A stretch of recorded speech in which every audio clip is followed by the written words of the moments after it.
Emily Carter tightened her grip on the crumpled job flyer as she stood in front of the massive wrought iron gates. Her heart pounded. She had been to interviews before, but nothing like this. The mansion looming beyond the gates wasn't just a house, it was a fortress of wealth and power. She glanced down at her son, Noah, who clung to her hand. His shoes were scuffed, his curls unruly, but his smile gave her strength. "Wish me luck, buddy," she whispered. Noah squeezed her hand. "You don't need luck, Mommy. You're the best." Inside, Alexander Kane's assistant greeted her with a scrutinizing look. Emily knew she didn't fit the mold. Other nannies had arrived in sleek suits and designer shoes, while she wore her only ironed dress and shoes that had seen too many rainy days. But she had something the others didn't: heart. When she was finally ushered into the playroom, Emily spotted the boy sitting alone in the corner. Daniel. His dark hair fell into his eyes, and his small hands clutched a toy car. He didn't look up, not even when his father entered the room. "Daniel." Alexander's deep voice was gentle, though it carried the weight of command. "This is Miss Carter. She's here to help." Daniel didn't respond. Emily didn't wait for permission. She walked slowly toward the boy, knelt beside him, and quietly picked up a crayon from the floor. "Do you like dragons?" she asked, beginning to draw a lopsided one on a scrap of paper. For the first time, Daniel's eyes flickered with curiosity. He didn't speak, but he slid his toy car closer to her paper. It was the smallest gesture, yet it was a breakthrough. From behind, Alexander watched, astonished. Dozens of trained professionals had tried and failed to reach his son. And now, this woman, with no polished resume, no fancy degrees, had managed to spark a reaction in minutes. Over the next weeks, Emily became a steady presence in the mansion. She cooked simple meals that Daniel actually ate, taught him silly songs, and encouraged Noah and Daniel to play together. Laughter began echoing in the halls where silence had reigned. Alexander observed it all from a distance. He told himself it was coincidence, that Daniel's progress was temporary.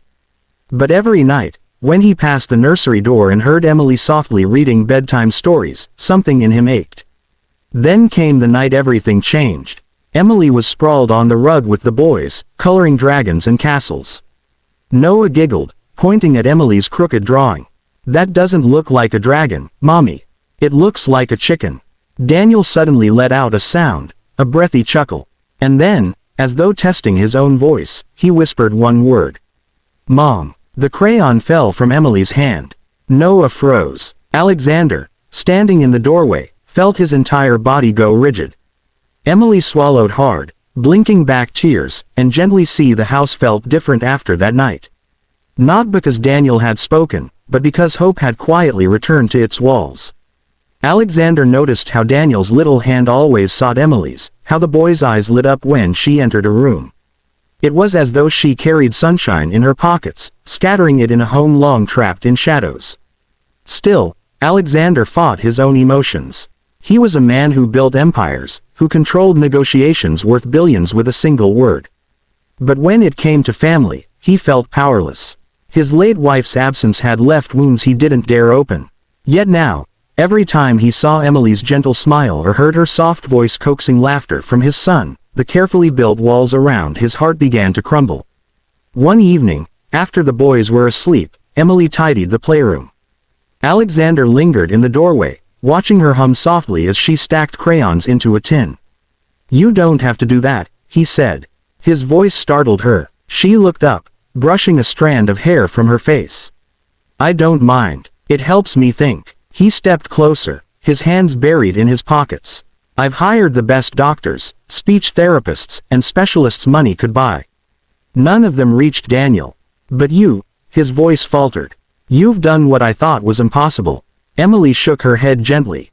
"It wasn't me. Daniel just needed to feel safe again. To know it was okay to laugh, to trust, to be a child." She hesitated before adding, "Sometimes money makes things more complicated than they should be." Her words hit him harder than she knew. For a man who had always relied on wealth as a shield, hearing that love and patience, things he couldn't purchase, were what saved his son felt like a revelation. Later that night, Emily found him in the study. A fire burned low in the hearth, casting warm light across his face as he stared at an old portrait of himself, Daniel, and his late wife. His strong features looked softer, haunted even, as he traced the outline of his son in the photo. "I promised her I'd protect him," Alexander said quietly, not looking at Emily. "But when she died, I lost myself. I couldn't reach him. I couldn't reach anyone." His voice cracked, and for the first time, Emily saw not the billionaire, but the grieving father. Emily's heart ached. She stepped closer, her voice barely above a whisper. "You didn't fail him, Alexander. You're still here, and that's what matters." He finally turned to face her. His dark eyes, usually sharp and unreadable, were raw with emotion. "No, you're wrong." He took a step closer, then another. "You're the one who gave him his voice back. You're the one who brought life into this house again." Her breath caught. "I was only doing my job." He shook his head, his gaze unwavering. "No, Emily, you're more than that. You're family." The words hung in the air, heavy and tender all at once. Emily's chest tightened as her mind raced. She was just a single mom trying to keep the lights on, not someone who belonged in a billionaire's world. And yet, standing in that study, with Alexander's vulnerable eyes on hers, she realized she had already become a part of their lives in ways no contract could define. She swallowed, her voice trembling. "Family isn't something you hire, Alexander. It's something you choose." His expression softened. "Then let me choose you." For a long moment, silence stretched between them, filled only by the crackling of the fire and the sound of her heartbeat pounding in her ears. Emily's throat tightened with emotions she wasn't ready to name: gratitude, fear, and something deeper she hadn't felt in years. That night, as she quietly returned to her room, she glanced back down the hall where Daniel slept peacefully and Alexander stood watching. For the first time, she dared to believe her broken little family, hers and Noah's, might finally be whole again. Up Daniel's hand. "I'm not your mom, sweetheart. But I promise you, I'll always be here." Daniel leaned against her, silent again, but calmer than ever. From the shadows of the doorway, Alexander Kane's heart cracked open. For the first time in 2 years, his son had spoken. And it was because of her.